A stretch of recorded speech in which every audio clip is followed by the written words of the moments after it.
잘 주무셨습니까? 네. 예수님께서 잡히시던 날 밤에 모든 제자들이 다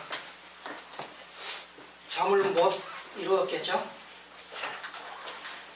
그런데 특별히 한 제자는 그날 밤을 정말 고통스럽게 보낸 제자가 있었습니다.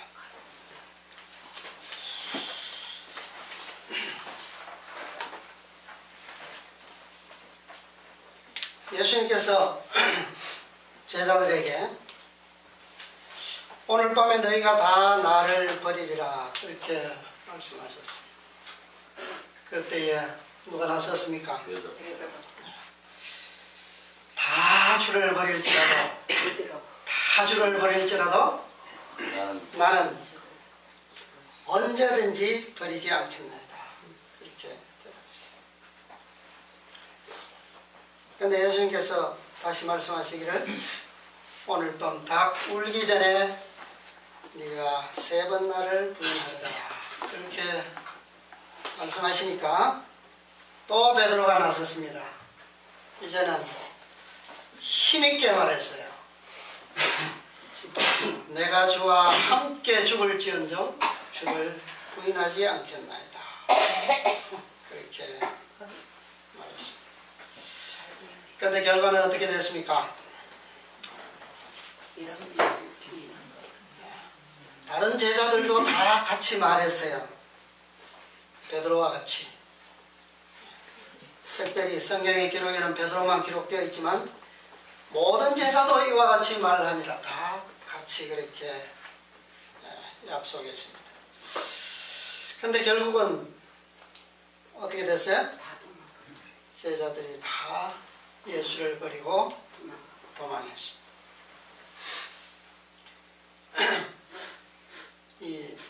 여기에 이 베드로의 이 고통스러운 이 경험 속에는 닭이 등장하는데요.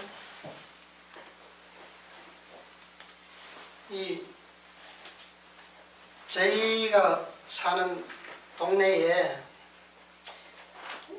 요즘 집집마다 이렇게 닭들을 키우는데 요즘 닭들은 시간을 분별하지 못합니다.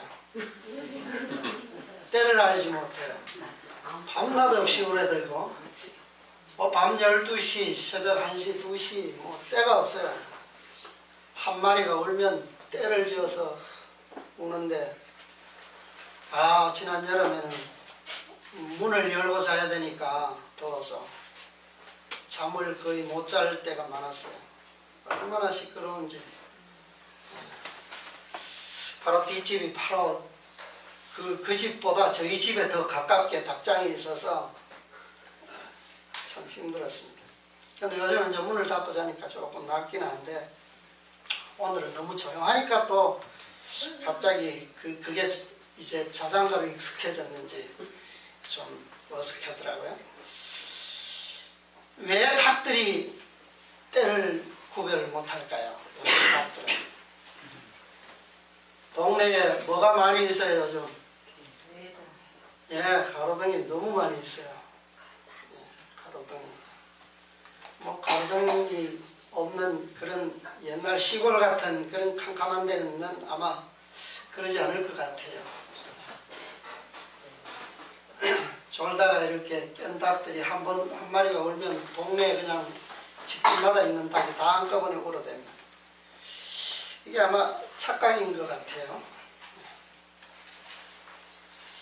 오늘 말씀을 다 같이 보겠습니다. 마태복음 26장에 있는 말씀.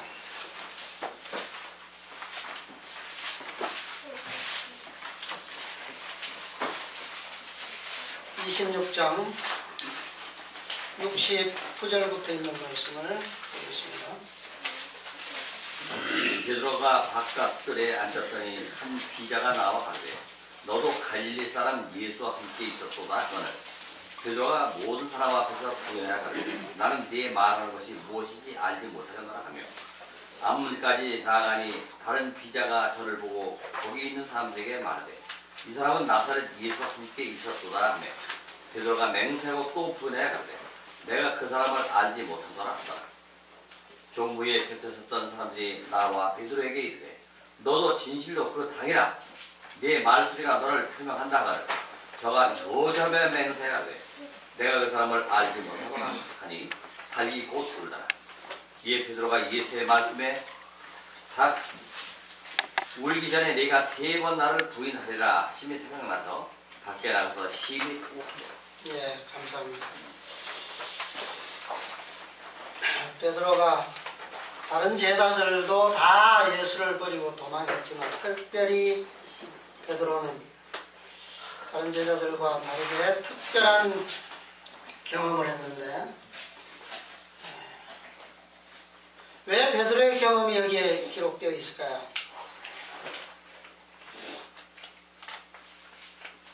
예수님께서 나를 다 버리려라 했을 때 모든 제자들도 다 같이 버리지 않겠나이다 했는데 그들의 경험보다는 베드로의 경험을 기록하고 있습니다. 닭이 울 때 베드로는 통곡하면서 울었어요. 왜 그럴 수밖에 없었습니까?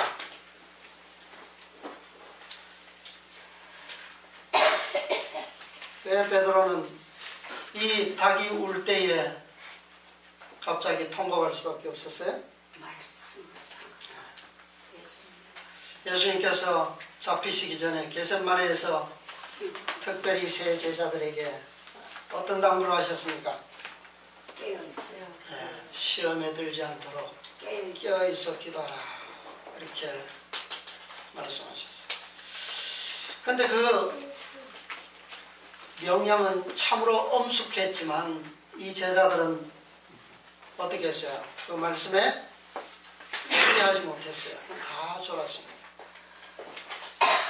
만약에 그때 졸지 않고 베드로가 깨어 기도했더라면 아마 지금 이 통곡하면서 울어야 하는 아마 이런 안타까운 경험은 하지 않을 수 있었습니다. 그러나 지금 그가 통곡하는 이유는 그래서가 아니라 예수님의 그 기도하라고 하는 그 명령 때문이 아니라 어떤 감정 때문에 지금 울고 있는 겁니까?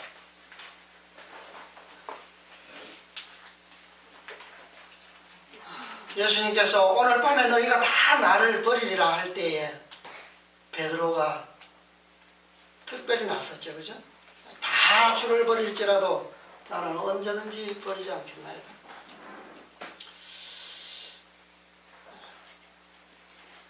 그것으로 끝나지 않았습니다. 네가 다 울기 전에 3번씩이나 나를 부인하리라. 그 말을 들었을 때 베드로의 마음은 어땠을까요? 내가 지금까지 3년 반 동안 선생님을 따르면서 얼마나 함께한 시간과 또 함께한 경험과 이런 것을 통해서 주님께서 아직도 나를 모르시는가? 자신은 아주 친하고 가깝고 신뢰할 만하다고 하는 것이 나를 몰라줄 때 어떻습니까? 마음이 슬프죠? 서글플 겁니다. 베드로도 그런 마음이었어요.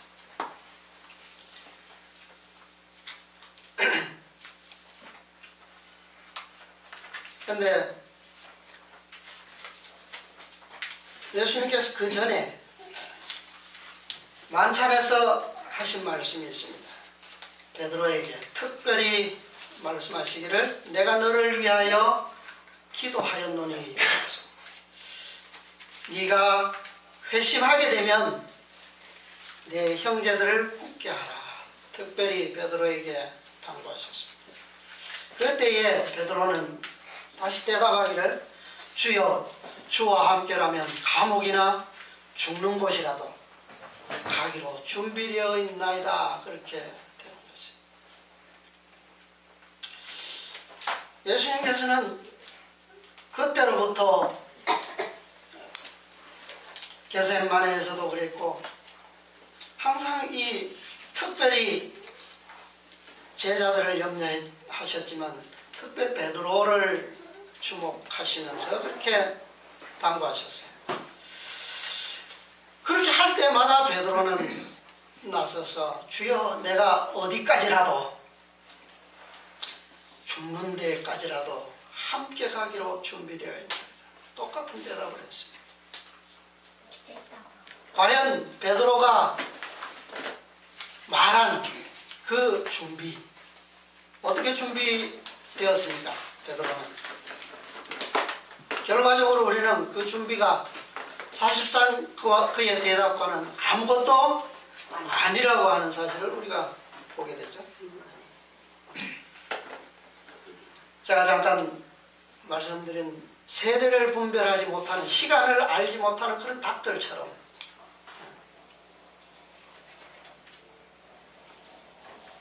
또 예수님이 오셨을 당시에 그 백성들처럼 유대인들처럼 그죠? 메시아를 전심으로 기다리고 그렇게 기다린다고 하면서 그렇게 해왔던 그 유대인들 지도자들 얼마나 엉뚱한 메시아를 기다리고 있었습니까?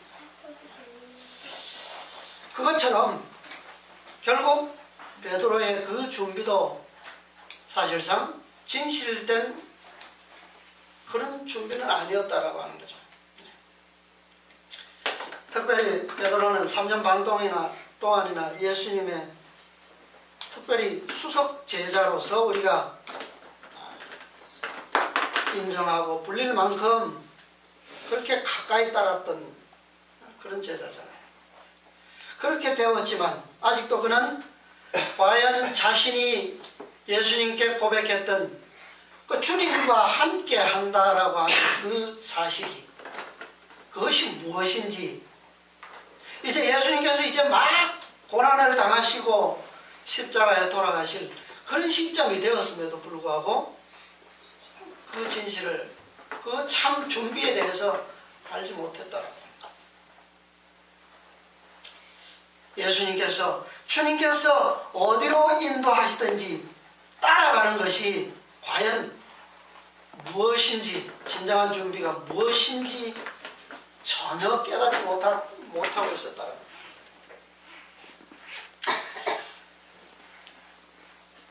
이제 메시아로서의 그 선생님의 사명이 거의 끝나가는 그 순간까지도 자신의 마음이 얼마나 그분의 제자로서 얼마나 거짓되고 또 얼마나 위장된 것인지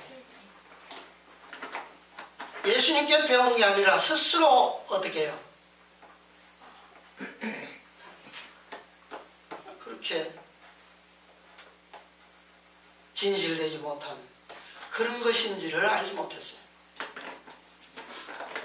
지금껏 자랑스럽게 지키면서 마음에 쌓아온 그 모든 것들과 또 수석 제자라고 하는 그 자리가 얼마나 겉으로만 화려하고 또 입으로만 그렇게 형성되어 왔는지 참 보기에는 화려하지만 그것이 험하기 짝이 없는 모래성과 같은 것이었다라고 하는 사실을 베드로는 몰랐어요. 뭐 베드로만 그런 게 사실은 아니죠. 모든 제자들이 그랬습니다. 자, 이날 밤에 베드로만 예수님을 따라간 게 아니었죠. 두 제자가 그분을 따르고 있었습니다. 처음으로 이제 그분께서 잡히시고 제사장의 무리들에게 잡히셔서 대제사장의 관저로 끌려가셨는데 그 신문을 받으시던 이날 현장에는 베드로보다 먼저 그 현장에 들어간 다른 제자가 있었습니다. 누굽니까? 요한. 요한이었어요. 처음에 잡히실 때에는 이 두 제자는 함께 멀찍이 따라왔습니다. 그런데 대제사장의 관저로 들어갈 때에는 요한은 서슴지 않고 들어갔어요. 그러나 베드로는 아직도 바깥들에서 머뭇거리고 있었습니다. 제자 요한은 재판정에 들어갈 때에 그가 예수님을 따르는 자라는 사실을 감추려고 하지 않았다. 시대의 소망이. 그는 주님을 욕하고 있는 사나운 무리들과 섞이지 않았다. 그는 베드로와 처음에는 멀찍이 따라갔지만 사실상 예수님께서 어떤 특별한 현장으로 들어가는 것을 보았을 때 그는 그분과 떨어지지 않기 위해서 서슴없이 따라 들어갔습니다. 그것이 어디든지 가요. 그러나 일단의 무리들과 함께 섞여서 들어갔지만 그들은 그 무리들과 함께 있기는 원하지 않았습니다. 그래서 모퉁이 한쪽에 서서 그러나 예수님의 가장 가까운 곳에서 그 모든 광경을 지켜보고자 했어요. 그런데 베드로는 아직도 바깥들에서 들어가지 못하고 머뭇거리고 있었어요. 그때 요한이 나와서 그 문 지키는 여자에게 말해서 베드로를 함께 들어오도록 했습니다. 그래서 베드로도 안뜰로 들어왔어요. 들어왔지만 그는 요한과 다르게 또 폭도들의 무리가 그 추운 밤에 불 쬐고 있는 그곳에 섞여 있었어요. 그때 이 베드로는 그 문지기 여인에게 비자에게 주목되었죠. 그래서 그 주목으로 인해서 베드로는 결국 어떻게 했습니까? 우려하던 예수님께서 말씀하시던 그 잘못을 범하고 말았어요. 그것이 첫 번째 주님을 부인한 것입니다. 베드로는 그의 진정한 신분을 나타내려고 하지 않았다. 무관심한 태도를 가장함으로 그는 자신을 원수의 편에 두었으며 쉽게 원수의 밥이 되었다. 요한과는 상당히 대조적인 그런 장면을 가지고 있습니다.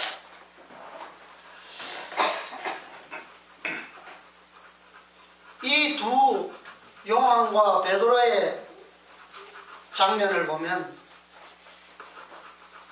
자, 예수님을 그리스도를 사랑하되 그 사랑을 보이는 그대로 배우는 사람은 위기의 순간에 또 어떤 상황에서도 지금 요한이 머물고 있는 이 장소는 어떤 장소입니까? 원수들이 우글거리는 그런 장소예요. 그렇죠? 3년 반 동안 예수님을 어떻게 하면 골탕 먹일 수 있을까? 함정에 빠뜨릴 수 있을까? 그렇게 연구하고 계획하고 실제로 그렇게 행동해왔던 그 폭도들 속에 있었어요. 그러나 그는 그런 가운데서도 전혀 마음의 동요함 없이 그 현장을 들어갔지만 어떻게 됐어요? 그는 자유할 수 있었어요. 전혀 위협받지 않았습니다. 아주 자연스럽게 그들 가운데 있으면서도 보호될 수 있었다는 거예요. 그것이 무엇 때문에 뭐라고요? 예수님을 따르면서 그는 그분의 사랑을 배우되 어떻게 배웠다고요? 보이는 그대로 그 자유가 사단의 모든 표적으로부터 보호막이 된다고 하는 것이 바로 이 요한의 경우에서 적용될 수 있었습니다. 그 사랑, 그 마음속에 있는 그 자체가 그의 보호막이 되었다는 거예요. 원수들로부터. 반대로 베드로의 경우는 다르죠. 그는 그 예수님께서 무한히 보여주시고 모범해 주시는, 가르쳐 주시는 그 모든 사랑을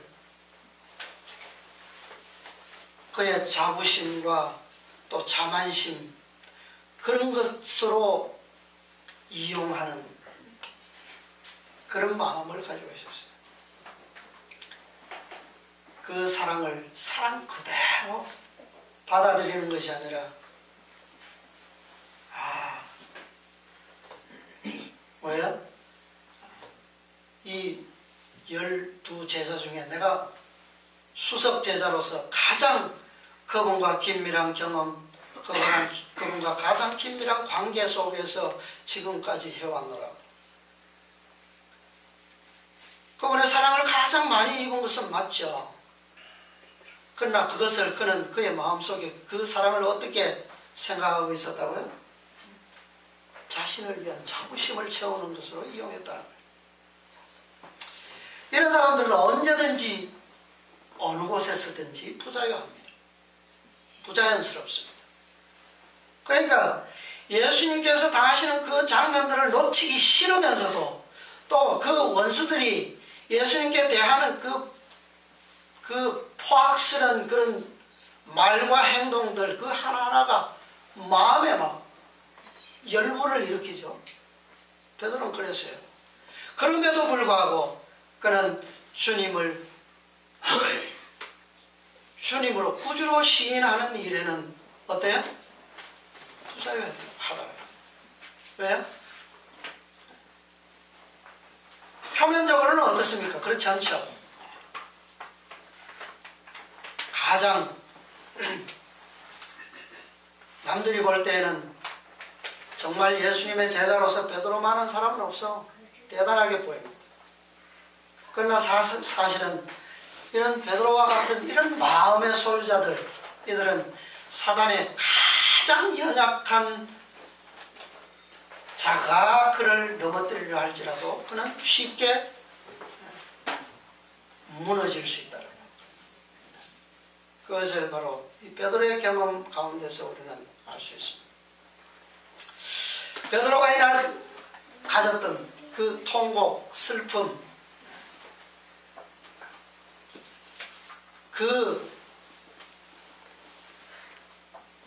그것은 아까 예수님께서 네가 나를 3번 부인하리라, 베드로의 마음에 서운하고 슬픈 마음이 들었다. 그래서 그가 예수님께 대답하기를 힘있게 말했습니다. 그 감정을 드러내기 위해서. 선생님 섭섭합니다. 그 표현이거든. 내가 죽는 데까지 따라갈 준비가 되어 있습니다. 주석에 있는 말씀을 보면요, 누가복음 22장 31절로 34절에 있는 주석에 이렇게 말씀하고 있습니다.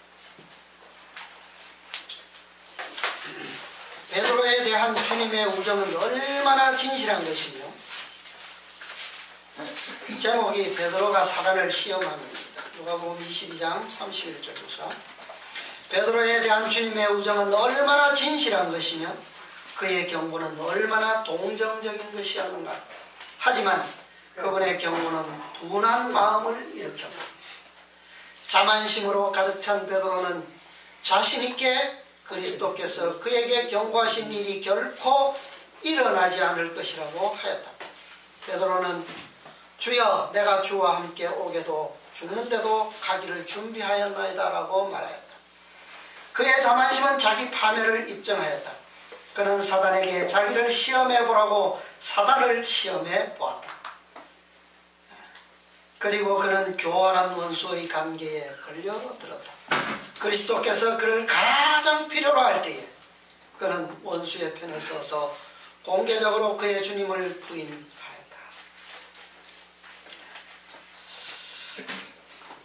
사실상 이 예수님께서 대제사장의 재판장 첫 번째 그 신문장에 섰을 때에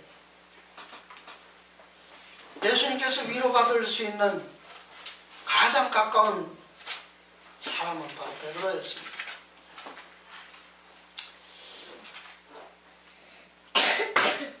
그는 이 세 번 부인 후에 닭이 고둘 때에 모든 것을 떠올리자마자 그는 통곡할 수밖에 없었어요.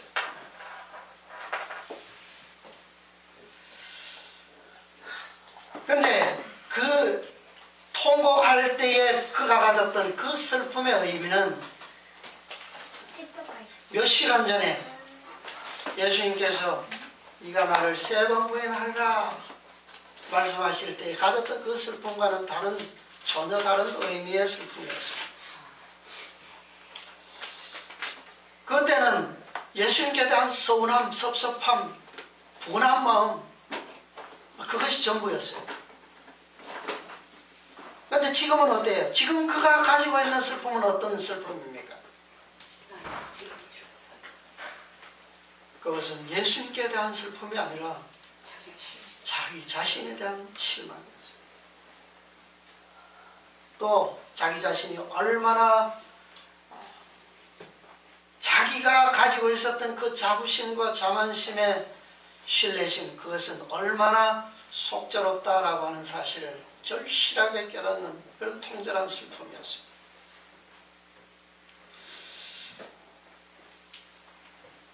그가 비록 예수님께 대한 분하고 섭섭하고 서운한 그런 마음이 들었을지라도 만일 겟세마네에서 예수님께서 명하셨던 그 엄숙한 당부에 유의했더라면 그는 이러한 또 다른 슬픈 마음을 가지지 않을 수 있었어요. 그는 이길 수 있었을 겁니다. 그의 자만심, 그의 자부심은 허황 때문에 정복될 수 있었습니다. 그렇다고 보면 이 베드로가 간과했던 이 시점 겟세마네에서 예수님께서 홀로 실험하시던 그 시간 얼마나 우리가 생각할 때 오늘 우리에게도 이 시점은 얼마나 중요한 그리고 베드로가 힘있게 말했던 내가 주와 함께라면 죽는 데라도 가기를 준비되었나이다 라고 하는 최종적인 준비의 시간이 바로 이 시점이라고 하는 사실을 우리가 알 수 있어요.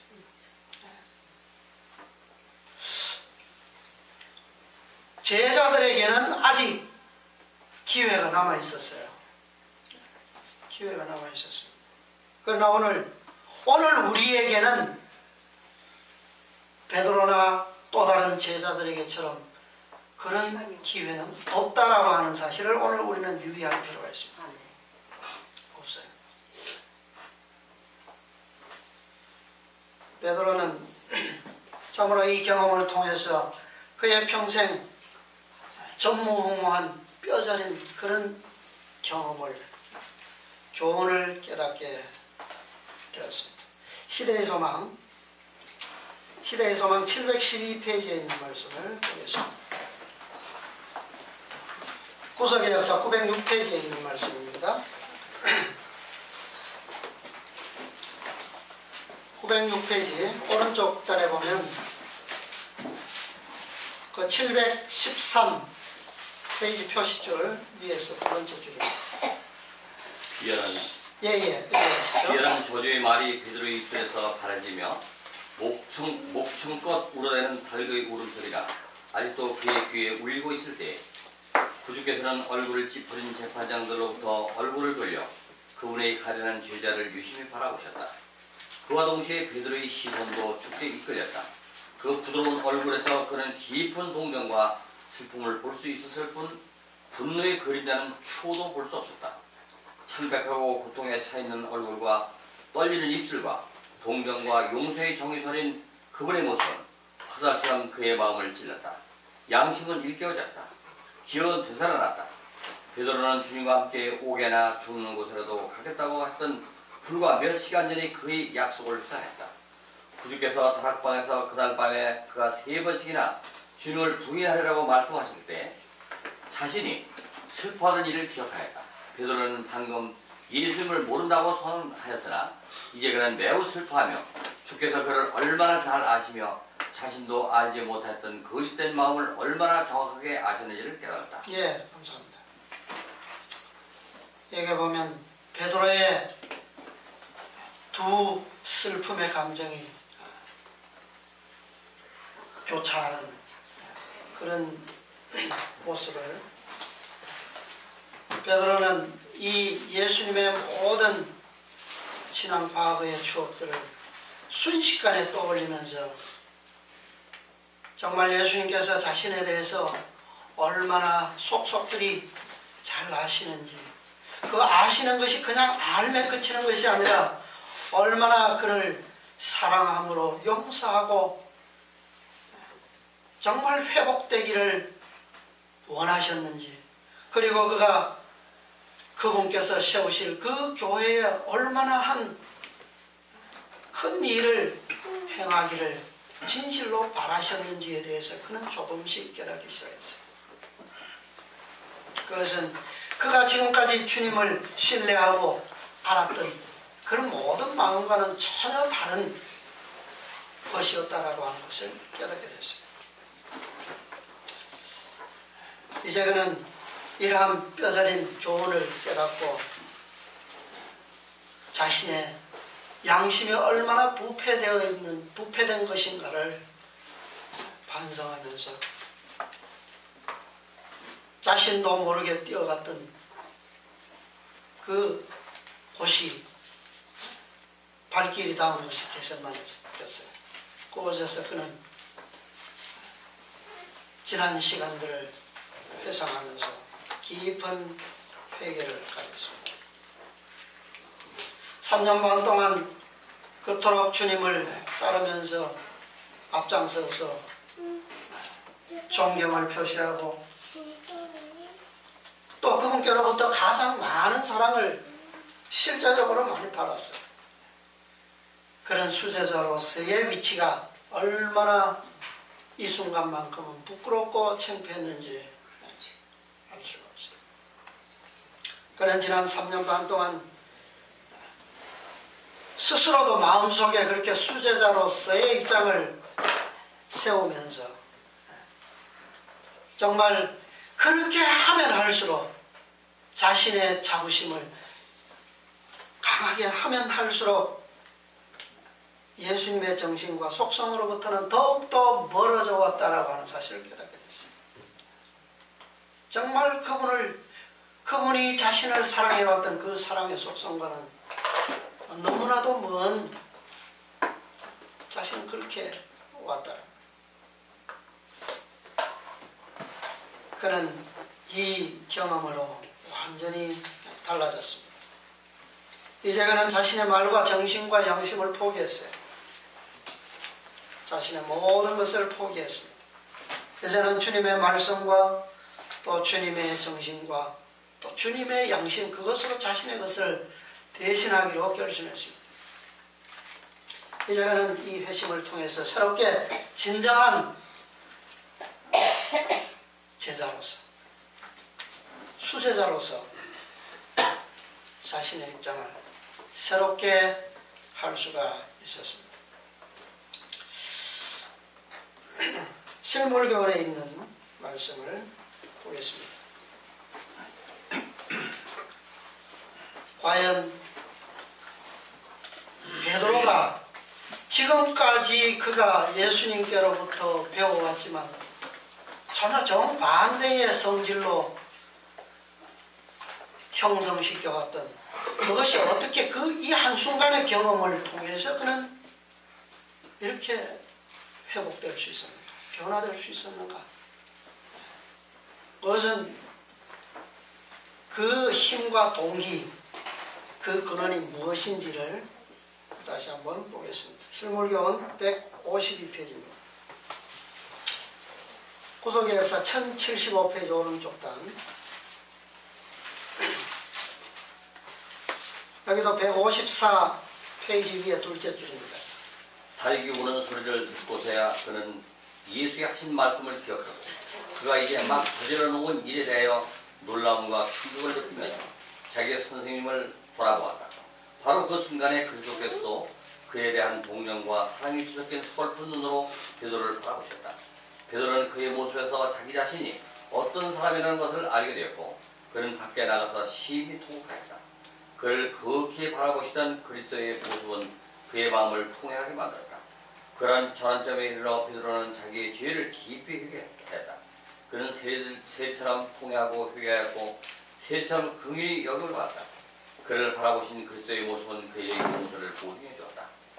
이제 그의 자부심은 사라졌고 전에 자만스럽게 장담하던 말이 다시는 반복되지 않았다. 예. 자, 여기 보면 예수님께서 이 순간에 닭이 울던 그 순간에 베드로를 바라보실 때에 예수님께서 베드로에게 어떤 책망을 주셨나요? 어떤 말씀으로 무언의 책망이라도 하셨습니까? 베드로의 시선과 마주쳤을 때 그분의 시선은 어떤 베드로가 깨달은 것은 무엇이었습니까? 예수님의 그 눈길로부터 알게 된 것. 그것이 그로 하여금 정말 다시 있을 수 없는 이 기회를 진정한 회복과 새로움과 거듭남으로 그렇게 만들어 줄 수 있었어요. 교육 89페이지에 내가 너를 위하여 기도하였노니 너는 돌이킨 후에 내 형제를 굳게 하라 시던 구주의 말씀이 베드로의 심령을 붙드는 지주가 된 것은 정작 이 말씀을 하실 때에는 베드로는 관심이 없었어요. 나는 주와 함께 죽는 곳에라도 가기가 준비되었나이다. 그 마음 때문에 그는 이 말씀은 아무 관심도 없었어요. 그게 아닙니다. 그런데 정작 그 말씀이 너는 돌이킨 후에 내 형제를 굳게 하라. 그렇게 하기를 내가 너를 위해서 기도했노라. 이 말씀이 그에게 이제 정말 힘과 용기를 줄 수 있었던 것은 그가 재판정에서 주님을 부인하는 말을 하고 연민과 사랑과 슬픔으로 가득한 그분의 눈길과 마주친 때였다. 그 때에야 비로소 그분의 이 말씀이 그에게 새롭게 될 수 있는 힘과 원동력이 될 수가 있었어요. 그 순간 그는 구주에 대한 사랑과 충성심이 되살아나 전에 그분께서 눈물을 흘리며 기도하시던 동산으로 달려갔다. 거기서 그는 그리스도의 고민의 핏방울로 적셔졌던 잔디 위에 후회의 눈물을 흘렸다. 그리스도께서는 그의 죄를 미리 아셨으나 그를 절망 가운데 버려두지 아니하셨다는 것이다. 베드로는 이 사실을 깨달았어요. 예수님께서는 자신의 거짓되고 위장된 그 자부심과 자만심이 결코 너를 구원하지 못할 것이라고 하는 사실, 그리고 베드로가 그렇게 장담하던 그것은 결코 가벼운 것이 아니라 그것은 중차대한 죄라고 하는 사실을 베드로는 마음에 깨닫도록 되었습니다. 그것은 바로 예수님께서 끝까지 참으시고 그의 모든 허물과 허황됨을 아셨으나 끝까지 그를 책임지시겠다고 하는 그 마음을 베드로는 그 눈길로부터 읽을 수 있었다. 만일 베드로를 바라보시는 예수님께서 불쌍히 여기시는 눈길 대신에 견책하시는 눈길을 보내고 그의 죄를 미리 말씀하실 때에도 희망의 말씀을 함께 주시지 않으셨다면 그를 두른 암흑이 얼마나 짙었겠는가. 후회로 고민하는 심령의 절망이 얼마나 깊었겠는가. 고뇌와 자아, 혐오 속에서 무엇이 그로 하여금 유다가 갔던 길로부터 돌아서도록 붙들 수 있었던가. 무엇입니까? 당신의 제자가 그 고뇌를 경험하지 않게 할 수는 없으셨지만 그리스도께서는 그를 홀로 그 괴로움 속에 버려두지는 않으셨다. 그분의 사랑은 용기를 잃게 하거나 못 본 채 하는 그런 사랑이 아니다. 우리가 흔히 말하는 그런 사랑과 얼마나 다른 사랑입니까? 사람은 그 자신도 죄가 많으면서 시험에 빠져 있는 자와 허물이 있는 자에 대해 관대하지 못한 태도를 갖는 경향이 있다. 남의 마음을 읽어볼 수도 또 그 마음속의 투쟁과 아픔을 알 수도 없는 것이다. 우리는 사랑의 견책, 치유를 위한 타격, 희망을 속삭이는 경고에 대해 배워야 할 것이다. 아멘. 이러한 배움은 누구에게만 배울 수 있습니까? 그리스도. 우리는 사랑에 대한 새로운 사상과 새로운 정신, 새로운 개념으로 배워야 합니다. 누구로부터요? 그리스도로. 초기 문집 169페이지에 이런 말씀이 있습니다. 그는 심지어 저주하고 맹세하면서까지 그는 그의 주님을 부인했다. 이거 세 번째 부인이죠. 자기가 얼마나 불안하고 격하면 예수님을 저주하고 맹세하면서, 그러나 예수의 시선은 그 모든 것을 예수님께서는 느끼고 계셨죠. 알고 계셨어요. 그러나 예수의 시선은 베드로의 마음을 녹였으며 그를 건져 주었다. 그는 심히 통곡하며 자기의 큰 죄를 회개하고 돌이켜 그의 형제들을 굳게 할 준비를 했다. 그가 그렇게 할 수 있었던, 정말 주님께서 사랑하시는, 위하여 내어주신 그 교회를 그토록 견고한 교회로 세울 수 있었던 그 힘이 어디로부터 나온 겁니까? 어디에서부터요? 바로 예수님의 그 시선에서, 그 부드러운 동정의 눈길로부터 그는 이렇게 할 수 있는 용기와 힘을 가져올 수가 있었어요. 오늘 우리의 신앙은 어떻습니까? 우리는 늘 사랑을 부르짖고 지금 또 이 사랑에 대해서 안식일마다 교과를 통해서 공부하고 있죠. 베드로처럼 자부심과 그런 자만심의 신앙으로 제자의 길을 가고 있지는 않습니까? 나는 누구보다도 예수님의 교훈에 가장 가까이 서 있다고, 그분의 가르침에 누구보다도 나는 정통하고 있다고, 누구보다 그분을 사랑하고 그분을 다 떠날지라도 나는 그분을 떠나지 않을 자신이 있다고, 혹여 속으로라도 이런 마음이 있다면, 베드로는 시험에서 실패했죠. 그는 완전한 자신의 양심에서 완전하게 주님께 그렇게 대답하고 헌신하는 마음을 고백했지만 정작 위기의 때에는 그는 실패를 했지만 완전히 실패를 했어요. 그냥 넘어진 게 아닙니다. 그러나 그런 실패 속에서도 예수님께서는 아직 돌아가시기 전이었으므로 그에게는 기회가 있었다라는 그것이 그들에게 주어진 마지막 은혜의 시간이었어요. 그러나 오늘날 우리는 어떻습니까? 우리는 그 시간이 없어요. 그 기회가 없다라는 말. 우리에게도 베드로에게 닥쳤던 똑같은 시험이 올 것입니다.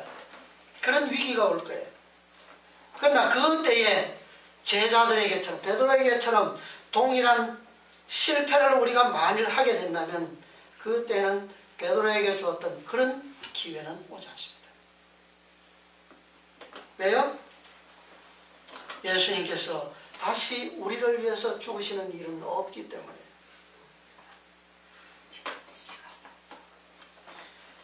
지금 우리가 이 시대에 닭이 울 때에 만일 베드로처럼 통곡하는 그런 일이 있게 된다면 그것은 자신들이 그분과 영원히 결별하고 이런 바 된 것이라고 하는 사실을 깨달을 것입니다.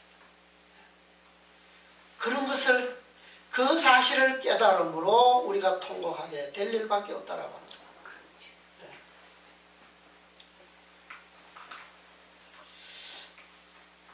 오늘날 남은 백성들이라고 우리는 그렇게 믿고 또 그렇게 되기 위해서 애쓰고 있죠.